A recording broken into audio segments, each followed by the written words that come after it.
নমস্কার, Shukla village cooking চ্যানেলে আপনাদের সবাইকে স্বাগত। আজকে আমি রান্না করব দুধ কচু পাতার শাক।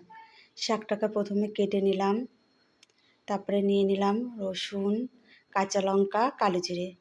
এবার কড়াইতে তেল দিয়ে প্রথমে দিয়ে দেবো কালো জিরে, তারপরে রসুনগুলো দিয়ে দিলাম। দেওয়ার পরে এবার কাঁচা লঙ্কাগুলো দিয়ে দেবো, দিয়ে শাকগুলো দিয়ে দেবো।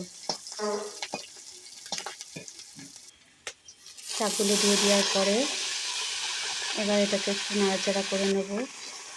নিয়ে এর মধ্যে লবণ, হলুদ দিয়ে দেবো, দিয়ে ভালো করে নাড়াচাড়া করে নেব। নেওয়ার পরে দেখুন এবার এটাকে ঢেকে দেবো। ঢেকে দেওয়ার পরে কিছুক্ষণ পরে ঢাকাটা তুলে নেব। এখন শাকটা হয়ে গেছে।